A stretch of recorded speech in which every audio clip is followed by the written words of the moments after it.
Edu temple classes में आपका स्वागत है। आज हम पढ़ने वाले हैं डाइजेशन के बारे में।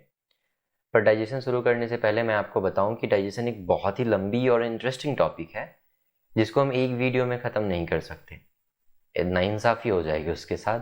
तो इसको हम कई पार्ट्स में बनाएंगे, कई वीडियोज़ बनाएंगे इसके और आप तक पहुँचाते रहेंगे। डाइजेशन पढ़ने से पहले कुछ इंटरेस्टिंग फैक्ट जानेंगे ताकि इससे हमें आगे पढ़ने में और भी आसानी होगी। डाइजेशन पढ़ने में बहुत आसानी होगी। एक जीव होता है अमीबा, जो स्यूडोपोडिया से ही खाना खाता है और इसी से बाहर भी निकालता है। कहने का मतलब क्या है? अमीबा एक ऐसा जीव है जो अपने स्यूडोपोडिया से ही खाना खाता है और स्यूडोपोडिया से ही खाना बाहर निकालता है। खाना बाहर निकालना कहने का मतलब डाइजेशन के बाद खाना खाने और खाना बाहर निकालने का मतलब है खाना खाना, फिर डाइजेशन होना और डाइजेशन के बाद खाने को निकालना, मतलब जो वेस्ट मटेरियल है उसको शरीर से बाहर निकालना। जैसे हम खाना खाते हैं, पेट में डाइजेशन होती है और एनएस के थ्रू हम एक्सक्रीट कर देते हैं, उसको बाहर निकाल देते हैं।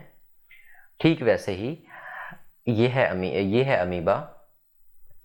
ये रहे न्यूक्लियस, अमीबा के न्यूक्लियस। इधर फ्लूइड्स होंगे, साइटोप्लाज्म। तो अमीबा क्या करें, ये जो पार्ट देख रहे हो ना, अमीबा का ये भाग, ये ये ये जो देख रहे हो, ये सब स्यूडोपोडिया है।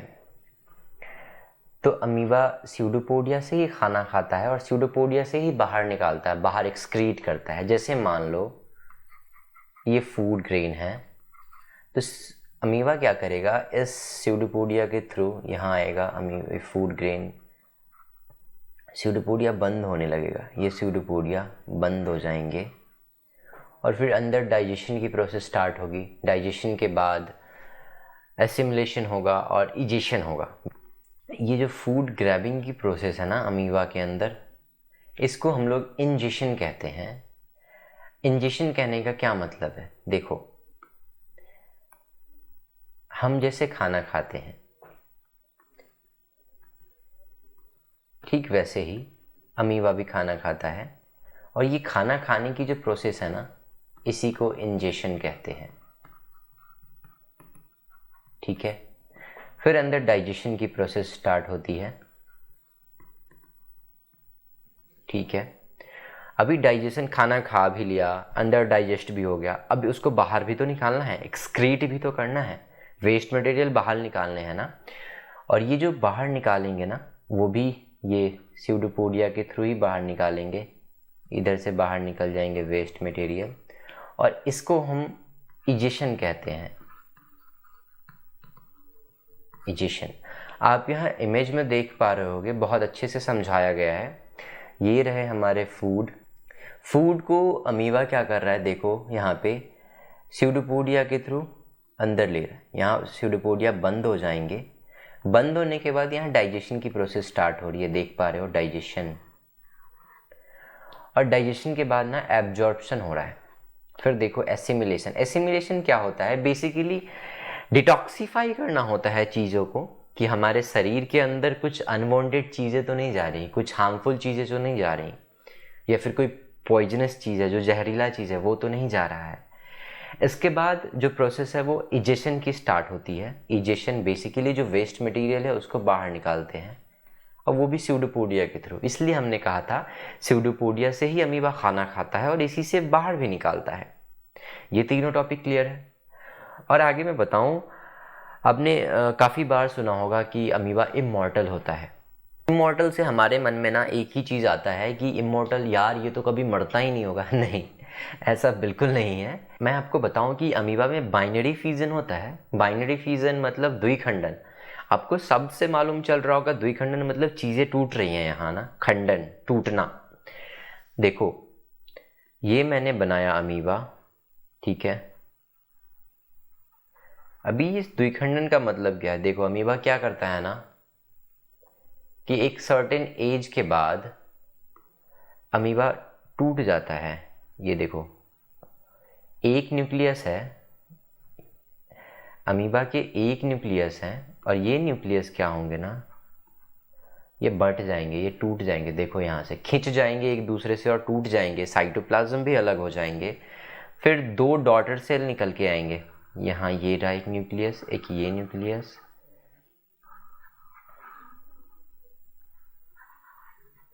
यहाँ पे 2 अमीबा बन गए। बेसिकली एक ही अमीबा था, यहाँ पे 2 बट के 2 डॉटर सेल निकल के आए हैं, तो ये दोनों डॉटर सेल बोले जाएंगे।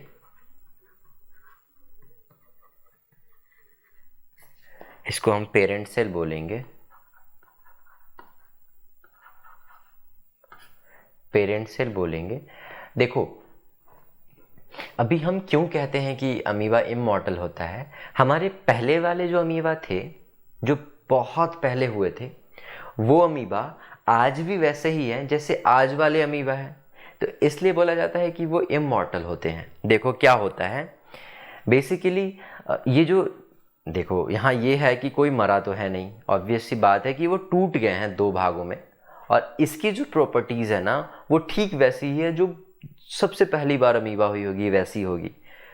तो इस वजह से कहा जाता है कि अमीबा इमॉर्टल होता है, अमीबा अमर होता है। समझ रहे हो? यहाँ देखो इस फिगर में बहुत अच्छे से समझ रहे होगे, इसमें अच्छे से समझाने की कोशिश की है। पिक्चर देखो आप, ये है न्यूक्लियस, मैंने बताया है, ये रहे साइटोप्लाज्म, ठीक है, और इसको हम ना पेरेंट अमीबा कहते हैं, ठीक है। पेरेंट अमीबा इसलिए क्योंकि ये टूट रहा है ना, इससे निकल के आ रहे हैं ना आगे वाले सेल हमारे, तो ये पेरेंट अमीबा है। अब देखो यहाँ पे न्यूक्लियस ना खिंच रहा है और ये 2 भागों में बट रहा है। यहाँ देखो न्यूक्लियस 2 बन चुका है ऑलरेडी, साइटोप्लाज्म में बट गए हैं और यहाँ 2 डॉटर सेल निकल के आए हैं। तो इसलिए ना पहले के जो अमीबा थे वो भी वैसे ही हैं जैसे आज के अमीबा है। दोनों की स्पेसिफिकेशन, दोनों की जो स्ट्रक्चर है, स्ट्रक्चर नहीं कह सकते, दोनों की स्पेसिफिकेशन और दोनों की जो समानताएं हैं वो काफ़ी एक जैसी ही है। दोनों में समानताएं बहुत ज़्यादा है, इसलिए ये अमीबा और वो अमीबा एक जैसे दिखते हैं और ये अमर कहे जाते हैं। अभी हम जानेंगे डाइजेशन के टाइप्स। बेसिकली तो देखो डाइजेशन के टाइप्स, बाह्य पाचन जिसको हम कहते हैं, और ये एक एग्जांपल के तौर पे मैं आपको समझाऊं तो बाह्य पाचन जैसे मान लो ना एक ब्रेड है, ये रहा ब्रेड।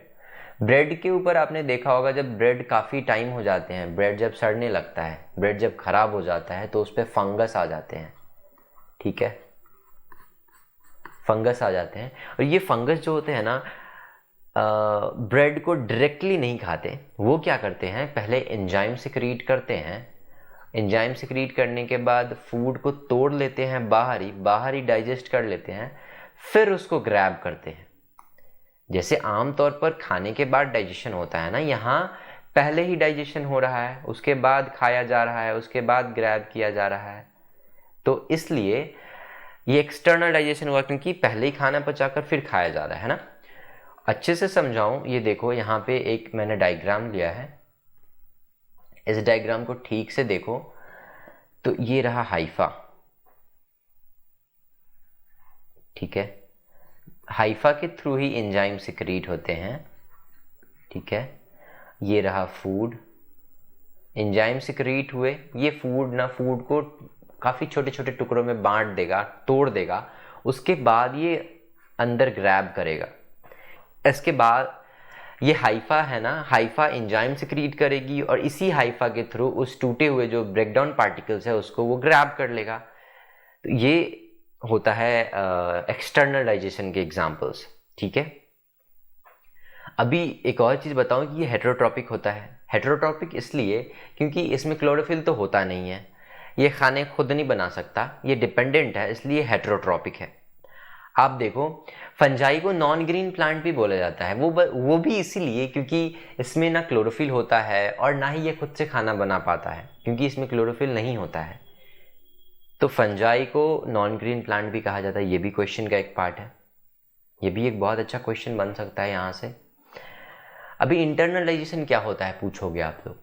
इंटरनल डाइजेशन मैं आपको बताऊं, जैसे वहाँ क्या हुआ था कि भोजन पहले पचा लिया गया था, उसके बाद खाया गया था। इंटरनलाइजेशन में कॉमन सी बात है, कॉमन सेंस लगाने की बात है कि यहाँ खाना पहले खाया जाएगा फिर पचाया जाएगा। इसमें कौन आते हैं? हम ह्यूमंस, हाँ हम इंसान आते हैं, कुछ जानवर भी आते हैं जैसे कुत्ता, बिल्ली, गाय, घोड़ा आदि आदि आदि बहुत सारे। तो ये टॉपिक हमारी क्लियर है। आगे हम न्यूट्रिशन पढ़ते हैं। न्यूट्रिशन मतलब पोषण। अच्छा, आप लोग कह रहे होंगे कि अच्छा हम तो डाइजेशन पढ़ रहे थे फिर अचानक से न्यूट्रिशन क्यों पढ़ने लगे? तो सुनो, जब हम कुछ खाएंगे नहीं तो पचाएंगे क्या? पचाने से पहले कुछ खाना भी तो जरूरी है ना। इसलिए हम पहले न्यूट्रिशन पढ़ेंगे फिर डाइजेशन पढ़ेंगे। लेकिन फिर भी मैं आपको बताऊं डाइजेशन में हम पढ़ने क्या वाले हैं। तो ये नोज, माउथ, फूड पाइप,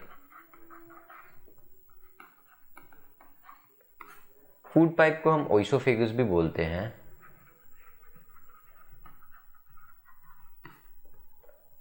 ये रहे हमारे स्टमक, लिवर। अच्छा, एक इंपॉर्टेंट क्वेश्चन यहां भी बनता है, लिवर हमेशा लाल या गुलाबी ही क्यों होता है?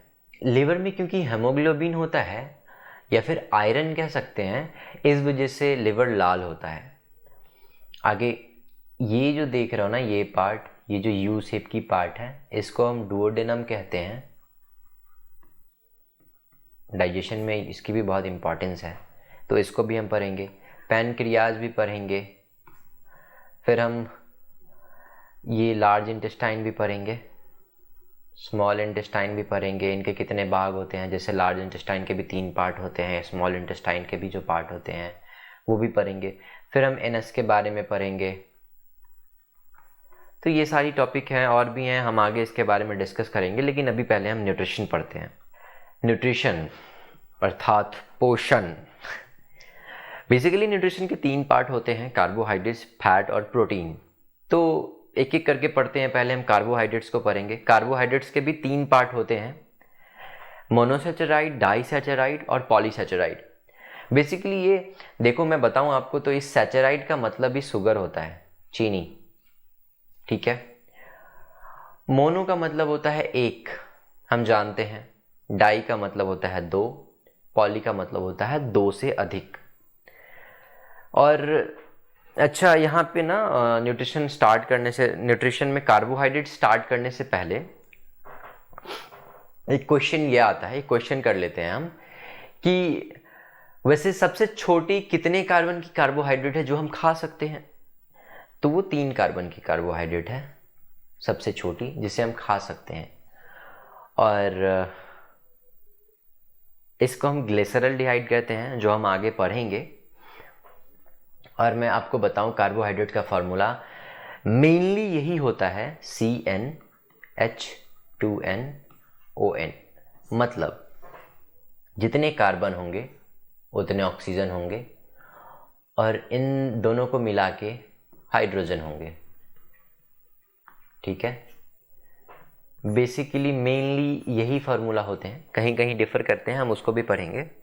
और हाँ, एक और चीज़, अगर 2 कार्बोहाइड्रेट के बीच में जो बॉन्ड बन रहा है उस बॉन्ड को हम कहेंगे क्या? देखो, जैसे ये एक कार्बोहाइड्रेट है, ये एक कार्बोहाइड्रेट है, और इन दोनों के बीच में जो बॉन्ड बन रहा है ना, इन दोनों के बीच में जो बॉन्ड बन रहा है, इसको हम क्या कहेंगे? इसको हम लोग ग्लाइकोसिडिक बॉन्ड बोलेंगे। इसको हम बोलेंगे ग्लाइकोसिडिक बॉन्ड। अब जैसा कि हमने कहा था कि कार्बोहाइड्रेट के 3 पार्ट होते हैं, मोनोसैचराइड, डाइसैचराइड और पॉलीसैचराइड। तो अभी हम पढ़ने वाले हैं मोनोसैचराइड के बारे में। मोनोसैचराइड के कुछ एग्जाम्पल्स को हम पढ़ेंगे। जैसा कि मैंने कहा था, कार्बोहाइड्रेट का फॉर्मूला होता है CnH2nOn। देखो, अब ना यहाँ पे जितने भी मोनोसैचराइड के एग्जाम्पल है, हम कंपेयर करेंगे कि हमारे फार्मूला पे बैठ रहा है या नहीं बैठ रहा है। अगर नहीं बैठ रहा है तो क्यों नहीं बैठ रहा है। देखो मैंने बताया था सबसे कम कार्बन की वैसी कौन सी कार्बोहाइड्रेट है जिसे हम खा सकते हैं, मैंने बताया था ना 3 कार्बन। देखो यहाँ पे अगर 3 कार्बन है तो ऑक्सीजन भी 3 होने चाहिए, क्योंकि जितने कार्बन उतने ऑक्सीजन, और इन दोनों को मिला के जितने होंगे वो हाइड्रोजन होंगे। देखो 3 3 6 हाइड्रोजन है ना, कार्बन 6 और ऑक्सीजन 6। ठीक है, इसका नाम क्या है? ग्लिसरल्डिहाइड। सबसे छोटी कार्बोहाइड्रेट होती है, सबसे सरलतम। अगर 4 कार्बन वाले कार्बोहाइड्रेट की बात करें तो उसे हम जाइलुलोज कहते हैं या जाइलोज कहते हैं। देखो इसको भी अगर फॉर्मूला से कंपेयर करें, 4 8 4 कार्बन 4 हाइड्रोजन 8 ऑक्सीजन 4, और ये आइसोमर होते हैं। देखो ये एक आइसोमर होता है। आइसोमर क्यों होता है मैं आपको बताऊं। अगर दोनों के फॉर्मूला सेम है, स्ट्रक्चर डिफरेंट है, तो वो एक आइसोमर होगा। आप देख रहे होगे जाइलोज के फॉर्मूला भी C4H8O4 है, जाइलोज का फॉर्मूला भी C4H8O4 है। तो ये एक आइसोमर है क्योंकि इनके स्ट्रक्चर तो डिफरेंट है पर इनका फॉर्मूला सेम है। समझ रहे हो? अब यहाँ आता है राइबोलोज और ribose.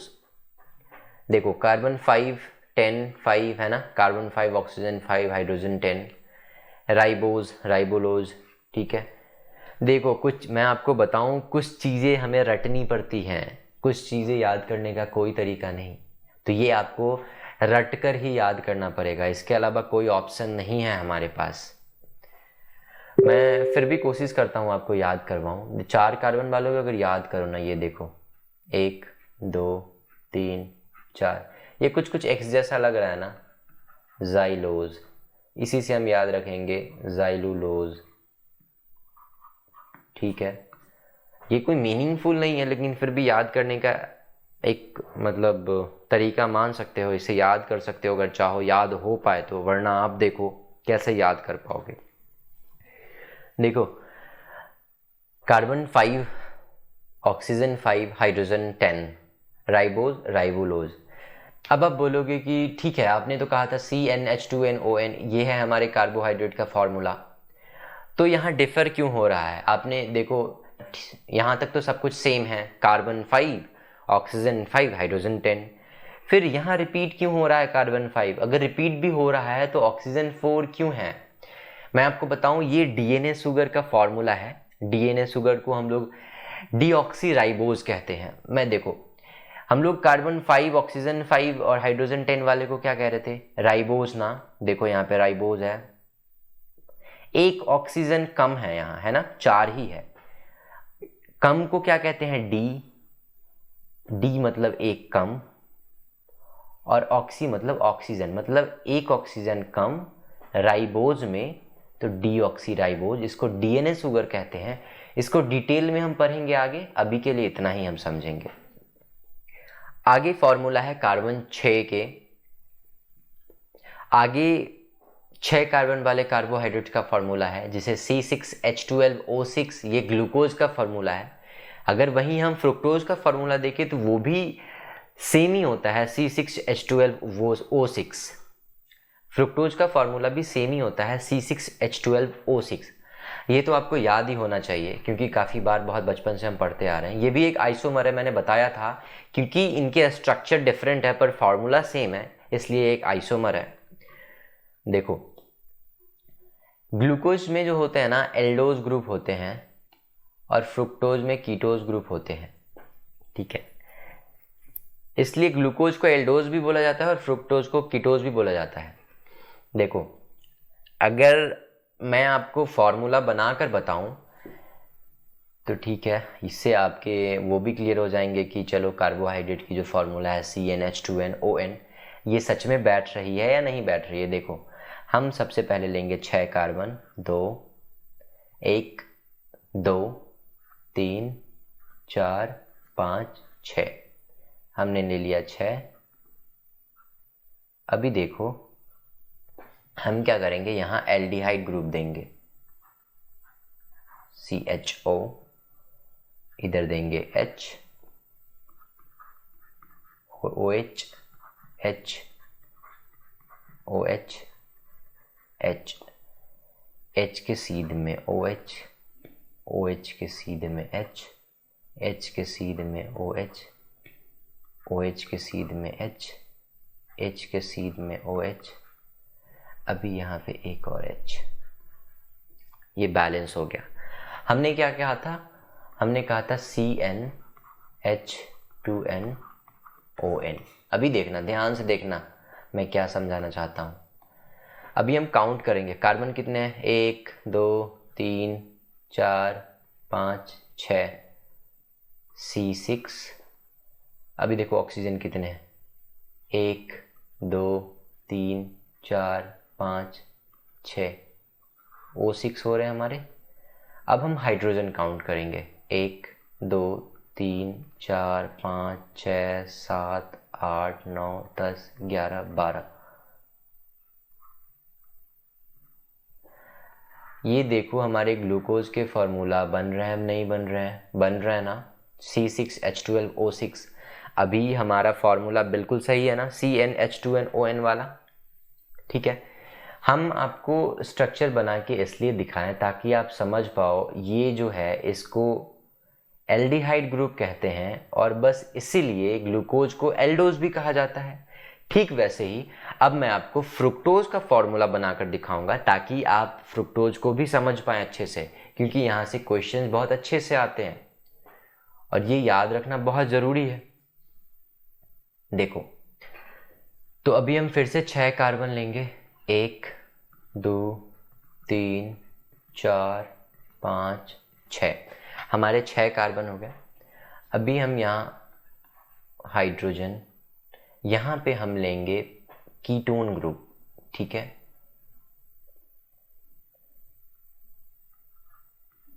OH H OH H,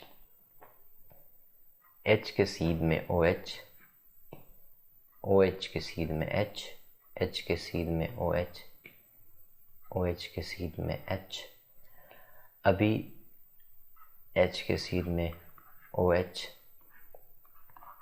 hydrogen. ये हो गया बैलेंस। अभी हम फिर से मिलाते हैं कि हमारे फ्रुक्टोज का फॉर्मूला सेम है या नहीं है। पहले हम यहाँ कार्बन काउंट करते हैं। कार्बन काउंट तो किए ही थे ना पहले, तो क्यों ही काउंट करना। चलो, कार्बन 6, ऑक्सीजन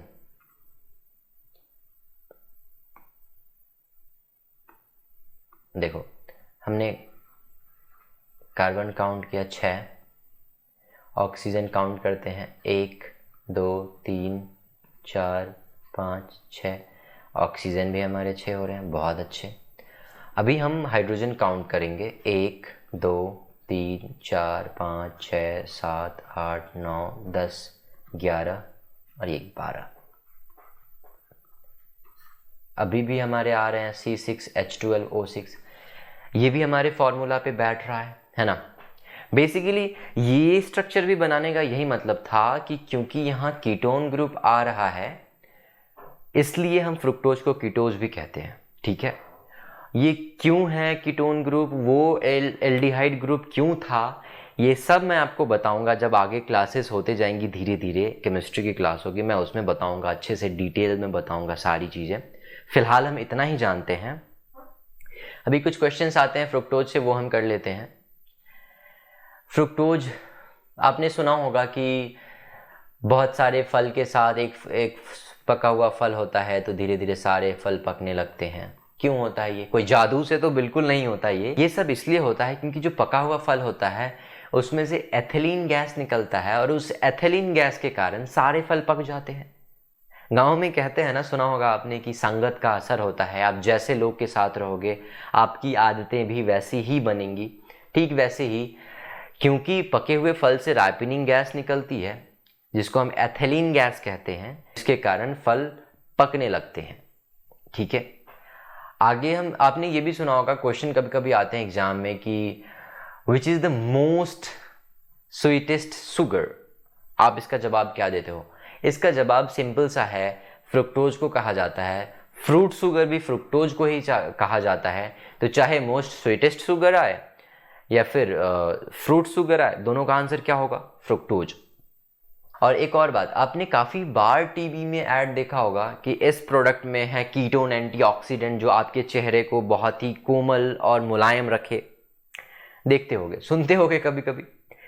बेसिकली उसमें ना कीटोन होता है, और उस कीटोन के कारण ना लोगों के फेस जो होते हैं ना बहुत अच्छे होते हैं, बहुत सॉफ्ट होते हैं, और एक्चुअली हेल्दी भी होता है। आपने देखा होगा कि जो लोग फल खाते हैं उनकी स्किन भी बहुत हेल्दी होती है, उनकी स्किन भी बहुत अच्छी होती है। तो वो इसलिए होता है क्योंकि कीटोन है वहाँ। अभी समझ पा रहे होगे आप कि ऐसा क्यों कहते हैं टीवी एडवर्टाइजमेंट में। तो आज हम पढ़ने वाले हैं डीएनए के बारे में। ये है डीएनए का फिगर, आपकी दर्शन करा दूं जिससे आज आप रूबरू होने वाले हो, जिससे आज आपका हाथापाई होने वाला है। ये रहा वो। हम पढ़ने वाले हैं डीएनए के बारे में। अभी आप ये देख पा रहे होगे, यहाँ पे आपको दिख रहा होगा, यहाँ GCTA, AT, CGAT। अभी कुछ नहीं समझ में आ रहा होगा ये है क्या, शुगर फॉस्फेट क्या है, नाइट्रोजनस बेस क्या है। लेकिन मैं आपको बताऊं, ये टॉपिक ख़त्म होने होने तक आप भी ये कहोगे कि हाँ मैं जानता हूँ ये AG क्या होता है, ये TC क्या होता है, ये शुगर फॉस्फेट क्या होता है, नाइट्रोजनस बेस क्या होता है। तो सबसे पहले मैं आपको बताऊं, डीएनए का फुल फॉर्म होता है डीऑक्सी राइबो न्यूक्लिक एसिड। बहुत पहले से जानते हैं, हमने काफ़ी बार पढ़ा है, अपने प्री क्लासेस में पढ़ा है। तो हम ये जानने वाले हैं आज कि डीएनए का मॉडल किसने दिया था, डीएनए की डिस्कवरी किसने की थी। किसी ने तो की होगी डीएनए की डिस्कवरी, पहली बार तो किसी ने खोजा होगा ना उसको। डीएनए किस टाइप का होता है ह्यूमंस में, और डीएनए किस चीज़ का बना होता है। तो मैं आपको बताऊं, डीएनए का मॉडल दिया था वाटसन एंड क्रिक ने। काफ़ी फेमस नाम है, सब लोग जानते हैं, सब लोग नहीं पर बहुत लोग जानते हैं। वाटसन एंड क्रिक याद रखना है इसको। डीएनए का मॉडल किसने दिया था, वाटसन एंड क्रिक ने। बाकी अगर बात करें डीएनए की डिस्कवरी किसने की थी, तो फ्रेडरिक मिसर हैं, इन्होंने किया था डीएनए की डिस्कवरी। डीएनए की डिस्कवरी किसने की थी, तो इन्होंने किया था, जिनका नाम है फ्रेडरिक मिसर। इन्होंने डीएनए की डिस्कवरी की थी। हम ह्यूमंस में किस टाइप का डीएनए पाया जाता है, हम ह्यूमंस में बी टाइप का डीएनए पाया जाता है। कभी कभी पूछ दिया जाता है कि ह्यूमंस में किस टाइप का डीएनए पाया जाता है। काफ़ी बार क्वेश्चंस में हम लोगों ने सुना है, ये काफ़ी बार एग्जाम्स में क्वेश्चन में देखे हैं कि ह्यूमन में किस टाइप का डीएनए पाया जाता है। आंसर करना है आपको, बी टाइप डीएनए पाया जाता है ह्यूमन में। आगे, डीएनए किस चीज का बना होता है, ये बहुत इंपॉर्टेंट है। आपने ऊपर देखा था ना, शुगर फॉस्फेट नाइट्रोजनस बेस दिया हुआ था, वो सारे क्या होते हैं। यहां हमको समझ में आएंगे वो चीजें क्या होती हैं, हम अच्छे से समझेंगे इनके बारे में। डीएनए बना होता है एनपीएस से, बस शॉर्ट फॉर्म याद रखना है, एनपीएस। डीएनए किसका बना होता है, एनपीएस का। एनपीएस का मतलब क्या होता है, एनपीएस का मतलब होता है नाइट्रोजन बेस, एन का मतलब, पी का मतलब होता है फॉस्फेट, और एस का मतलब होता है शुगर। नहीं समझ में आ रहा है ना, समझ में आएगा, परेशान बिल्कुल नहीं होना। मैं आपको बताऊं, मैं जैसे बताता हूं चीजें ध्यान से सीखो, चीजें ध्यान से देखो, बस फोकस रखो, चीजें समझ में आएंगी। क्यों नहीं समझ में आएंगी भाई, पेट से कोई सीख कर नहीं आता, सब बाद में ही सीखते हैं। ये सब प्रैक्टिस की चीजें हैं, बार बार एक बार देखते रहोगे, रिवीजन करते रहोगे, चीजें याद हो जाएंगी, कोई बड़ी बात नहीं है। डीएनए बना होता है नाइट्रोजन बेस, फॉस्फेट और शुगर से। हम पढ़ने वाले हैं नाइट्रोजन बेस को। उससे पहले हम अपना डीएनए बनाएंगे, खुद का डीएनए। ये देखो, आत्मनिर्भर बनना है हमें, खुद का डीएनए बनाया है हमने। ये देखो, कुछ ऐसा होता है डीएनए। कभी कभी डॉक्टर के पास जाते होंगे, इसके दर्शन हो ही जाते हैं, हर क्लिनिक में तो मिल ही जाते हैं, ऐसे कोई ना कोई पिक्चर तो देख ही लेते होंगे आप भी। देखो, ये जो आपको लैडर्स दिख रही हैं, आप इसमें जो लैडर दिख रही है ना, ये लैडर्स जो दिख रही हैं आपको, ये जो लैडर्स दिख रही हैं, ये होते हैं नाइट्रोजन बेस के बने हुए। ये बेस के बने होते हैं जो नाइट्रोजन बेस होते हैं, ठीक है। ये होते हैं N2 base. N2 base, nitrogen base, N2 base दोनों एक ही है। डीएनए के जो स्टेप्स होते हैं, ये डी स्टेप्स हैं, ये एक्चुअली मिसप्रिंट है। डीएनए के जो स्टेप्स होते हैं वो नाइट्रोजन बेस के बने होते हैं। बाकी इसमें एडेनिन, गुआनिन, थाइमिन, साइटोसिन होता है, AGTC। अभी आपको नहीं समझ में आ रहा है, मैं आपको बताऊं, यहाँ बॉन्ड बनते हैं।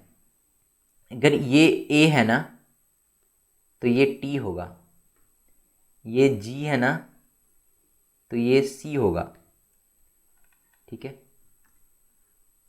ये T है ना, ये A होगा, ये C है ना, तो ये G होगा। ऐसा क्यों? देखो, एडेनिन हमेशा थाइमीन के साथ डबल बॉन्ड बनाता है। ये जो एडेनिन है वो थाइमीन के साथ हमेशा डबल बॉन्ड बनाएगा, ठीक है। एडेनिन थाइमीन के साथ हमेशा डबल बॉन्ड बनाएगा। वहीं अगर बात करें हम गुआनिन की, ये जो गुआनिन देख रहे हो आप, गुआनिन और साइटोसिन एक दूसरे के साथ ट्रिपल बॉन्ड बनाएगा, याद रखना है हमेशा। ये जो गुआनिन है और ये जो साइटोसिन है एक दूसरे के साथ ट्रिपल बॉन्ड बनाएगा, क्लियर है। याद रखना है, ये बहुत इंपॉर्टेंट है। जैसे देख लो C और G देख रहे हो ना, साइटोसिन और गुआनिन, ये एक दूसरे के साथ ट्रिपल बॉन्ड बनाएगा। बहुत ही क्लियर रहना है इस बारे में कि ये साइटोसिन और गुआनिन जो है एक दूसरे के साथ ट्रिपल बॉन्ड बनाएगा। वहीं अगर बात एडेनिन और थाइमीन की आती है तो ये एक दूसरे के साथ डबल बॉन्ड बनाएंगे, क्लियर रहना है इस बारे में भी। सिंपल, जहां अगर आपको एडेनिन थाइमीन दिखे एक दूसरे के साथ डबल बॉन्ड बनाएंगे, या फिर थाइमीन एडेनिन दिखे एक दूसरे के साथ डबल बॉन्ड बनाएंगे, या फिर आपको गुआनिन और साइटोसिन देखे तो ये एक दूसरे के साथ ट्रिपल बॉन्ड बनाएंगे। कोई फर्क नहीं पड़ता पहले कौन है बाद में कौन है, उलट दो पलट दो, बात एक ही है। थाइमीन एडेनिन या फिर एडेनिन थाइमीन दोनों एक दूसरे के साथ डबल बॉन्ड, गुआनिन साइटोसिन या साइटोसिन गुआनिन एक दूसरे के साथ ट्रिपल बॉन्ड। एकदम क्लियर रहना है इस बारे में, बहुत ही आसान है, याद हो जाएंगे, बहुत ही सिंपल है। यहाँ देखो हमने बताया है आपको, एडेनिन हमेशा थाइमीन के साथ डबल बॉन्ड बनाता है, गुआनिन हमेशा साइटोसिन के साथ ट्रिपल बॉन्ड बनाता है, ठीक है। ये ट्रिपल बॉन्ड है, यहाँ ये ट्रिपल बॉन्ड है। गुआनिन हमेशा साइटोसिन के साथ ट्रिपल बॉन्ड बनाता है। वहीं एक और इंपॉर्टेंट चीज़ है, आरएनए और डीएनए में क्या अंतर होता है। कभी कभी ये भी क्वेश्चन आ जाते हैं एग्जाम में। मैं आपको दो अंतर बताऊंगा, इससे क्लियर हो जाएगी आपकी सारी डाउट्स कि हाँ ये अंतर होता है, इसलिए डिफर करता है ये एक दूसरे से। देखो सबसे पहले मैं आपको बताऊं, ये जो डीएनए का फुल फॉर्म होता है deoxy ribo nucleic acid, RNA का फुल फॉर्म होता है राइबो न्यूक्लिक एसिड, ठीक है। राइबो न्यूक्लिक एसिड आरएनए का फुल फॉर्म होता है, डीएनए का मतलब होता है deoxy ribo nucleic acid, clear है। डीएनए डबल हेलिक्स होता है, आरएनए सिंगल हेलिक्स होता है, ठीक है। डीएनए में ए जी टी सी होता है, वहीं आरएनए में ए जी यू सी होता है। अभी एजीटीसी एजीयूसी क्या है मैंने आपको बता रखा है। एजीटीसी का मतलब होता है एडेनिन गुआनिन थाइमीन और साइटोसिन। वहीं आरएनए में ए का मतलब एडेनिन तो होता है, जी का मतलब गुआनिन होता है, सी का मतलब साइटोसिन होता है, पर ये जो यू है भाई साहब, इस यू का क्या मतलब होता है? इस यू का मतलब होता है uracil. Adenine guanine uracil cytosine RNA में, डीएनए में एडेनिन गुआनिन थाइमीन साइटोसिन। याद रखना है डीएनए डबल हेलिक्स होता है, आरएनए सिंगल हेलिक्स होता है, बिल्कुल ही आसानी से याद रखना है। बाकी हमने पढ़ लिया नाइट्रोजन बेस के बारे में, अभी हम पढ़ते हैं फॉस्फेट के बारे में। ये जो फॉस्फेट होता है ना, अभी ठीक है आपने तो बताया था कि फॉस्फेट से भी बना होता है डीएनए, बिल्कुल बना होता है, बताएंगे, घबरा क्यों रहे हो। यहाँ हम फिर से बनाएंगे एक डीएनए, जितनी बार हो सके बनाएंगे, पर टेंशन बिल्कुल नहीं लेना है, हम बिल्कुल सीखेंगे। डीएनए की जो ये जो कॉर्नर होती है ना, ये जो कॉर्नर आप देख रहे हो, डीएनए में जो कॉर्नर होती है, ये वाली जो कॉर्नर देख रहे हो, ये बनी होती है फॉस्फेट की, ठीक है। ये फॉस्फेट की बनी होती है। फॉस्फेट को हम PO4 नेगेटिव कहते हैं, ठीक है। और इसलिए कभी कभी क्वेश्चंस ये भी आते हैं कि डीएनए नेगेटिव होता है या पॉजिटिव होता है। तो डीएनए ऋणात्मक होता है, डीएनए नेगेटिव होता है, हमेशा याद रखना है। कभी भी ऑप्शन में नेगेटिव दिखे, नेगेटिव ऑप्शन टिक करो, क्वेश्चन के आंसर सही होंगे बिल्कुल। फॉस्फेट कहाँ पाया जाता है? तो फॉस्फेट डीएनए का किनारा, डीएनए का जो किनारा होता है वो फॉस्फेट से बना होता है, ये याद रखना है। PO4 नेगेटिव फॉस्फेट को बोलते हैं हम, इसलिए फॉस्फेट से किनारा बना होता है और इसलिए डीएनए नेगेटिव होता है। हमने पढ़ लिया अभी नाइट्रोजन बेस, हमने पढ़ लिया है फॉस्फेट, अभी बच गया सुगर लास्ट। शुगर के बारे में मैं आपको बताऊं, मैंने जैसा कि आपको मोनोसेचराइड में बताया था, हमने मोनोसेचराइड, मैं आपको फिर से बता दूं एक बार, हमने पढ़ा था न्यूट्रिशन, बताया था आपको कार्बोहाइड्रेट के बारे में, प्रोटीन के बारे में, फैट के बारे में, जिसमें से हमने पढ़ा था मोनोसेचराइड, डाइसेचराइड और पॉलीसेचराइड। मोनोसेचराइड के काफी सारे एग्जाम्पल्स पढ़े थे हमने, उसमें से एक डीऑक्सीराइबोज भी था, ये डीऑक्सीराइबोज डीएनए शुगर को बोला जाता है, डीएनए शुगर। इसका फॉर्मूला क्या होता है आपको याद होना चाहिए, मैंने आपको बार बार बताया है वहां, C5H10O4, ये होता है फॉर्मूला डीएनए शुगर का। ये यहां पे मिस टाइप हो गया है, ये 5 होगा, C5H10O4, ठीक है, बिल्कुल याद रखना है। और ये शुगर जो होता है ना, शुगर का क्या काम है भाई, शुगर से क्या ही बनेगा डीएनए में, आप ये सोच रहे होगे, बिल्कुल ऐसा नहीं सोचना है। आप ये जो देख पा रहे हो, ये जो रेलिंग्स है, ये जो रेलिंग्स देख रहे हो, ये सारी जो रेलिंग्स देख रहे हो आप, इसमें जो ये रेलिंग्स देख रहे हो, ये सारी बनी हुई है शुगर की। शुगर की भी बहुत इंपॉर्टेंस है, बिल्कुल अंडरस्टिमेट नहीं करना है। तो रेलिंग्स जो है, चार दीवारी जो है डीएनए की, वो किससे बनी होती है, वो शुगर से बनी होती है। अब हम यहाँ मोनोसेचराइड के एग्जाम्पल्स बहुत सारे पढ़े थे, उसमें से एक डीऑक्सीराइबोज भी था, इसलिए मैंने सोचा कि मैं आपको बता दूं डीएनए के बारे में। डीएनए हम पढ़ चुके हैं, अब हम मोनोसेचराइड तो पढ़ ही लिए हैं, अब आगे मोनोसेचराइड के बाद था डाइसेचराइड। तो अब हम कुछ एग्जाम्पल्स पढ़ेंगे डाइसेचराइड के, जिसमें से ये देखो, होते तो बहुत सारे हैं लेकिन हम कुछ ही पढ़ेंगे। माल्टोज के बारे में पढ़ेंगे हम, सुक्रोज के बारे में पढ़ेंगे, लैक्टोज के बारे में पढ़ेंगे। बहुत प्यारे प्यारे क्वेश्चंस होते हैं इससे, वो भी करेंगे। एग्जाम में बहुत आसानी होने वाली है हमें इन क्वेश्चंस को कर हमें अगर एक बार याद हो जाते हैं, बायोलॉजी के लिए टेंशन नहीं लेना है, बहुत सारे नंबर हमारे वैसे भी आ रहे हैं। देखो, डाई का मतलब क्या होता है, दो, एक ग्लूकोज था, एक कार्बोहाइड्रेट था। मोनोसेचराइड में हमने मेनली यही पढ़ा था। अभी हम पढ़ेंगे कि एक से अधिक, है ना, यानी दो। डाई का मतलब क्या होता है, दो कार्बोहाइड्रेट्स के बारे में हम पढ़ेंगे। देखो यहाँ पे ग्लूकोज क्या है, कार्बोहाइड्रेट है, ग्लूकोज क्या है, कार्बोहाइड्रेट है। दो ग्लूकोज मिलकर क्या बनाता है, माल्टोज, ठीक है। तो ये डाई हो गया, ये डाई में आ गया ना। अभी समझ पा रहे हो डाई क्यों है, क्योंकि यहाँ दो ग्लूकोज है, ग्लूकोज प्लस ग्लूकोज। एक ग्लूकोज था वहां, मोनोसेचराइड में एक ग्लूकोज था, वो भी कार्बोहाइड्रेट था।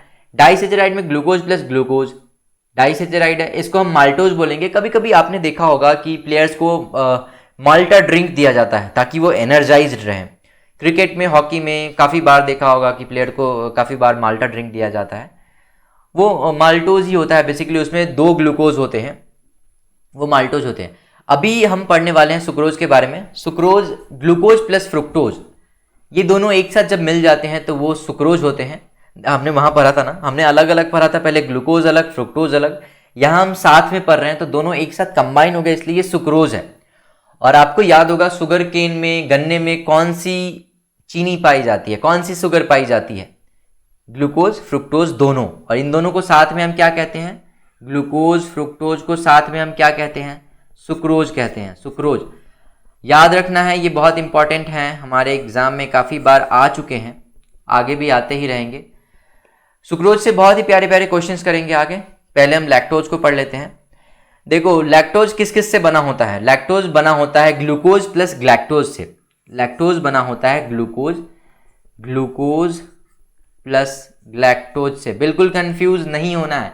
ग्लैक्टोज प्लस ग्लूकोज यानी लैक्टोज। कभी कभी बच्चे कंफ्यूज हो जाते हैं, बच्चे सोचते हैं ना ये lactose plus glucose is equal to galactose, ऐसा नहीं है, बिल्कुल नहीं है, वैसा नहीं होता है। ग्लैक्टोज ग्लूकोज दोनों एक साथ मिलेंगे, ये दोनों एक साथ मिलेंगे, फिर वो लैक्टोज होगा। और मिल्क शुगर किसे कहा जाता है, लैक्टोज को कहा जाता है। मिल्क शुगर किसे कहा जाता है, लैक्टोज। ये देखो, मिल्क शुगर, लैक्टोज, याद रखना है, बहुत इंपॉर्टेंट है ये सब। छोटे छोटे क्वेश्चन कभी कभी आ जाते हैं जो हम सॉल्व नहीं कर पाते। अच्छा, आप यहां देख पा रहे होगे, यहां ग्लूकोज है, फ्रुक्टोज है ना। मेनली फॉर्मूला हमें याद नहीं होते हैं, लेकिन बात अगर ग्लूकोज फ्रुक्टोज ग्लैक्टोज की हो ना, इन सब की फॉर्मूला एक ही होती है। और वो क्या होती है, मैंने आपको पहले बता रखा है। ग्लूकोज का फॉर्मूला क्या होता है, C6H12O6, 612 फ्रुक्टोज का फॉर्मूला क्या होता है, C6H12O6, 612 याद है। ग्लैक्टोज का फॉर्मूला भी वही होता है, बिल्कुल परेशान नहीं होना है, C6H12O6, 612 ग्लूकोज हो, फ्रुक्टोज हो या ग्लैक्टोज हो, फॉर्मूला सेम होंगे, कंफ्यूज बिल्कुल नहीं होना है। बाकी माल्टोज, सुक्रोज, लैक्टोज हम पढ़ेंगे इनके बारे में। अभी सुक्रोज के बारे में मैं बता रहा था, सुक्रोज शुगर केन में पाया जाता है। बाकी फार्मूला की अगर बात करें सुक्रोज की ना, तो देखो मैं आपको एक्सप्लेन करता हूँ अच्छे से। इधर हम ग्लूकोज लेते हैं, इधर हम फ्रुक्टोज लेते हैं। ग्लूकोज का फार्मूला क्या था? C6H12O6। फ्रुक्टोज का भी फार्मूला था C6H12O6। ठीक है, अभी आप देखो दोनों साथ में है यहाँ। सुक्रोज तो कैसे बना? Glucose plus fructose is equal to sucrose, है ना। देखो दोनों कंबाइन होकर कितने होने चाहिए? 6C6, तो यहाँ पे 6 + 6 हो जाएंगे। H12 + 12 O6 + 6 ऐसे होने चाहिए ना। 6 12 H24 O12 ऐसे होने चाहिए, पर ऐसे तो है नहीं। कहाँ गया भाई? देखो अब मैं आपको बताऊं, यहाँ ना C12 H22 O11, साथ में ना नीचे देखो H2O, दो यहाँ पे H2 कम है ना। देखो यहाँ पे H2 कम है ना, फिर ये 24 हो जाएंगे। O11 तो हमारे हैं ही, तो एक O यहाँ पे दे दिए, 12 हो गए। H2O भी होता है, पर हम इसको याद नहीं रखेंगे। हम बस फॉर्मूला में क्या याद रखेंगे? सुक्रोज का C12H22 वो O11, बस ये याद रखेंगे, हो गया। फॉर्मूला क्या है सुक्रोज का? C12H22 O11, बस काफ़ी है इतना। सुक्रोज को ट्रांसपोर्ट शुगर भी बोला जाता है। ट्रांसपोर्ट शुगर कहने का क्या मतलब है? देखो मैं आपको एक चीज़ बताऊँ, बहुत ही इंपॉर्टेंट है। मैं इरेज कर लेता हूँ ये सब, ताकि थोड़ा स्पेस हो जाए हमारे पास, मैं अच्छे से बता पाऊँगा फिर आपको। ये देखो, पहले हम बनाएंगे पेड़।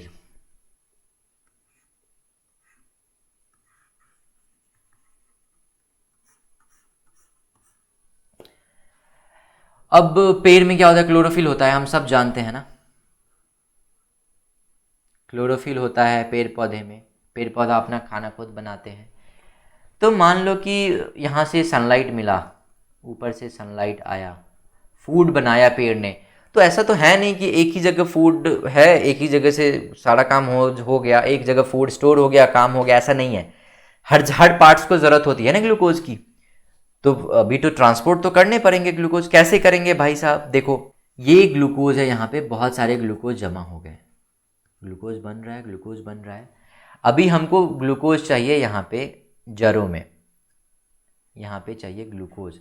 कैसे मिलेंगे? जड़ में तो क्लोरोफिल होता नहीं है, जड़ तो पानी ले सकता है, बस ज़मीन से पानी खींच सकता है। अभी क्या होगा ना कि बहुत प्रॉब्लम हो जाएगी। जिंदा भी रहना है ऊपर वाले को, ऊपर वाले जितने भी पार्ट्स है उसको जिंदा रहना है। वो कैसे भी करके ना एक ग्लूकोज को मना लेंगे, भाई तू चला जा नीचे, तू नहीं जाएगा हम मर जाएंगे। ये ग्लूकोज जाने के लिए रेडी हो जाता है, लेकिन फिर डर जाता है कि भाई साहब मैं अकेले जाऊंगा, मुझे तो बीच में कोई ना कोई खा ही जाएगा, क्योंकि हर पार्ट्स को ज़रूरत है ग्लूकोज की। ऊपर से नीचे आएगा, कौन नहीं चाहता है मुझे चीज़ें ज़्यादा मिले? हर कोई चाहता है मुझे चीज़ें ज़्यादा मिले। तो बीच की जो पार्ट्स है, बीच में जो जो चीज़ें हैं, अगर मान लो यहाँ पे कोई बैठा हुआ है, वो तो ग्लूकोज को ऐसे ही यहाँ से दबोच लेगा ना, नीचे तक जाने ही नहीं देगा उसको। यहाँ वाला तो ऐसे खा लेगा, ग्रैब कर लेगा ग्लूकोज को, नीचे तक जाने देगा नहीं। अभी भाई साहब नीचे जड़ तक पहुँचना है, पहुँचे तो पहुँचे कैसे?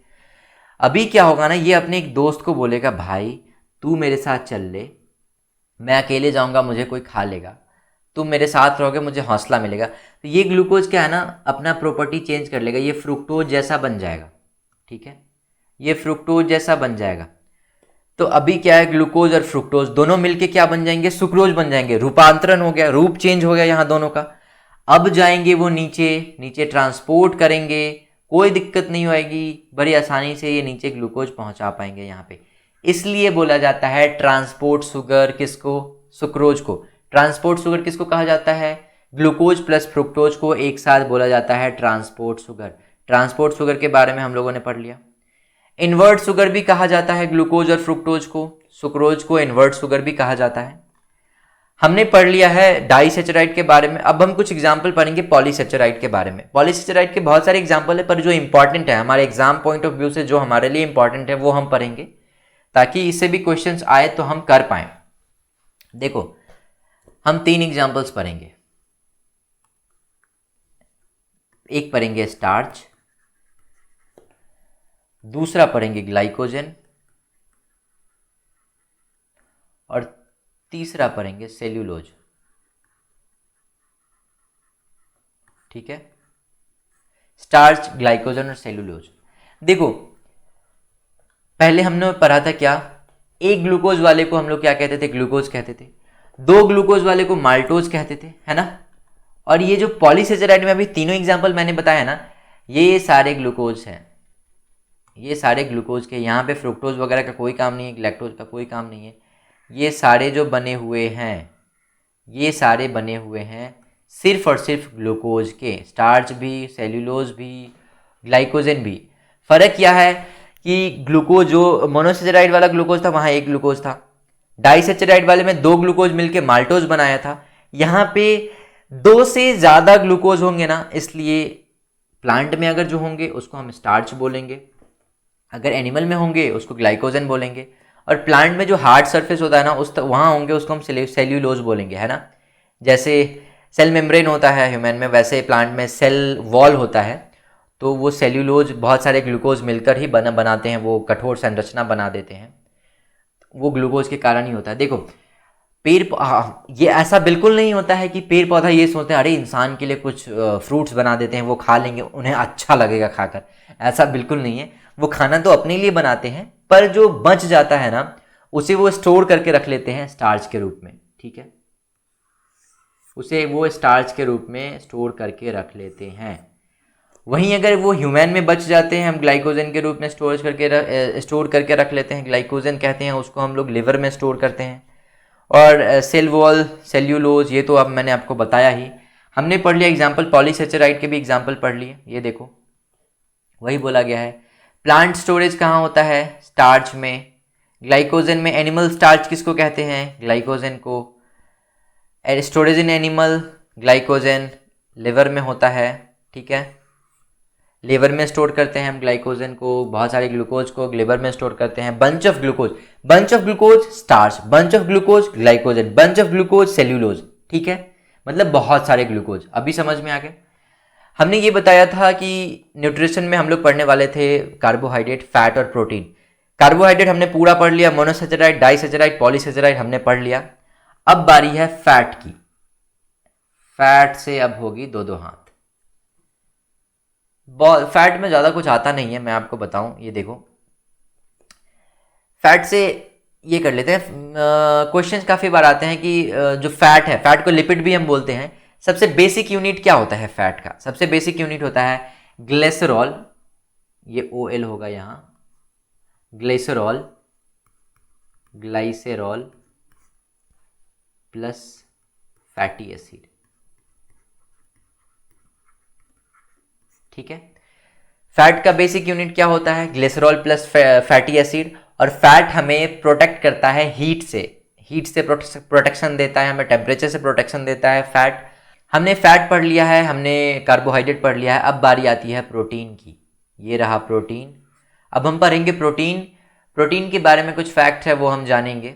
हमारे क्वेश्चंस इससे भी बहुत सारे आते हैं एग्जाम में, इसको भी सॉल्व करें, हम टेंशन बिल्कुल नहीं लेना है। स्मॉलेस्ट यूनिट ऑफ प्रोटीन किसको कहा जाता है, एमिनो एसिड। स्मॉलेस्ट यूनिट कहने का मतलब प्रोटीन जब सबसे छोटी इकाई में टूट जाएगी तो वो सबसे छोटी इकाई कौन सी होगी, एमिनो एसिड होगी। स्मॉलेस्ट यूनिट ऑफ प्रोटीन किसको बोला जाता है, एमिनो एसिड को, याद रखना है, बहुत ही आसान है। अब देखो यूनिट तो हमने देख लिया कि प्रोटीन की सबसे स्मॉलेस्ट यूनिट कौन है। जैसे हमने पढ़ा था कार्बोहाइड्रेट में कि सबसे छोटी कार्बोहाइड्रेट कौन है जिसको हम खा सकते हैं, कितने कार्बन की कार्बोहाइड्रेट को हम खा सकते हैं। तो मैंने बताया था ना वहाँ पे कि ग्लाइसेरल डिहाइड होता है, ग्लाइसेरल डिहाइड, 3 कार्बन वाली, ठीक है। ठीक वैसे ही 3 कार्बन की यहाँ पे भी होती है प्रोटीन, उसको हम लोग कहते हैं, क्या कहते हैं, ग्लाइसीन, ठीक है। अब मैं आपको बताऊं कि ये देखो स्मॉलेस्ट प्रोटीन ग्लाइसीन होता है, 3 कार्बन का होता है। ठीक वैसे ही जैसे 3 कार्बन का सबसे छोटा कार्बोहाइड्रेट जिसे हम खा सकते हैं कौन था, ग्लाइसरल डिहाइड। और यहाँ पे भी बॉन्ड बनता है एक, देखो 2 प्रोटीन के बीच की जो बॉन्ड है उसको हम क्या कहते हैं, उसको हम कहते हैं पेप्टाइड बॉन्ड। पेप्टाइड बॉन्ड नहीं समझ में आया होगा अभी, ये देखो जैसे मान लो ये एक प्रोटीन है, ये एक प्रोटीन है, दोनों के बीच में बॉन्ड बनेगा, उसको हम लोग बोलेंगे पेप्टाइड बॉन्ड। अब इस पेप्टाइड बॉन्ड का फॉर्मूला होता है CONH एच, ठीक है। इसका फॉर्मूला होता है CONH, ये फॉर्मूला होता है। तो बात यह है कि दो प्रोटीन के बीच का जो बॉन्ड होता है उसको क्या कहते हैं, उसको हम कहते हैं पेप्टाइड बॉन्ड।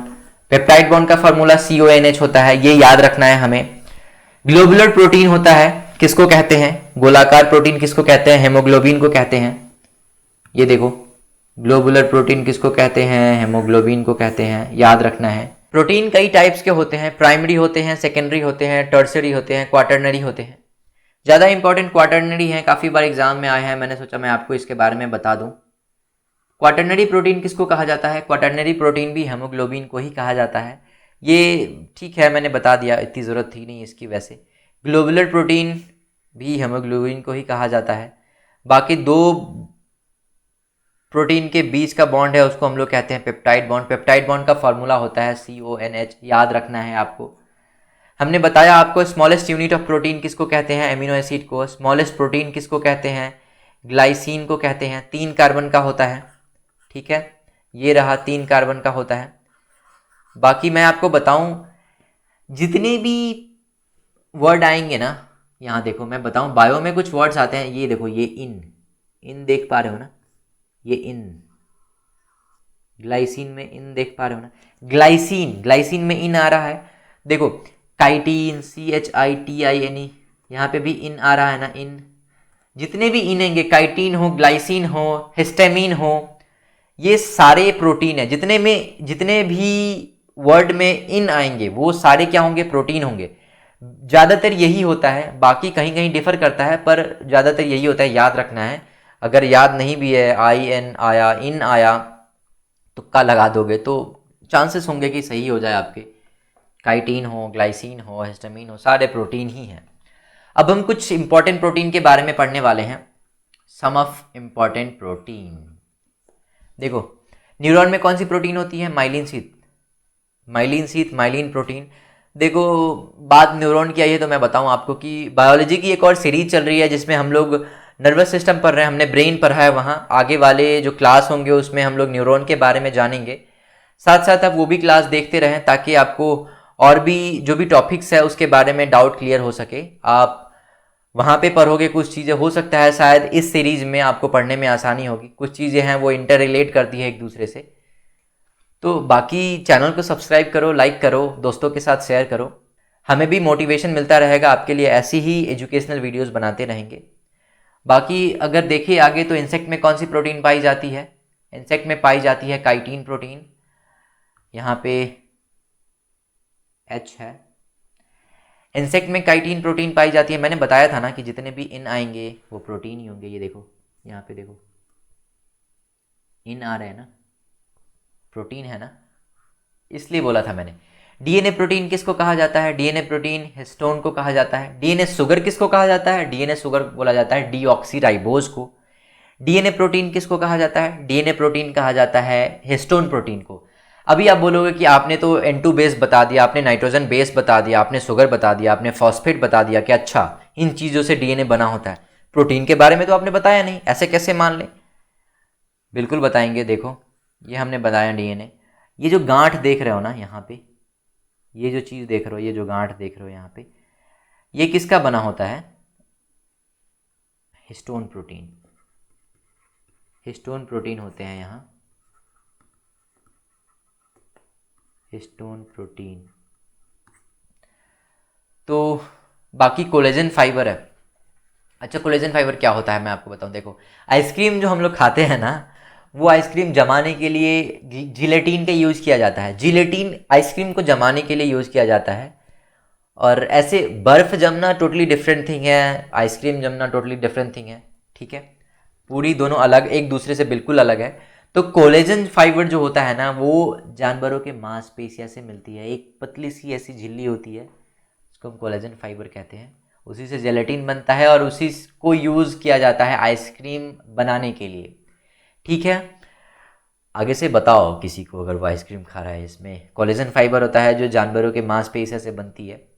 तो ऐसे लोग खाना ही बंद कर देंगे आइसक्रीम, ऐसा बिल्कुल मत करना। जो खाते हैं जो लोग, उसको खाने दो, कोई बात नहीं। बाकी यही थी अभी तक की कहानी। आज हम पूरे डीएनए के बारे में पढ़े हैं। अगली बार फिर मिलेंगे ऐसी कोई नई टॉपिक्स के साथ। तब तक के लिए धन्यवाद। Thank you so much. Tata, bye bye.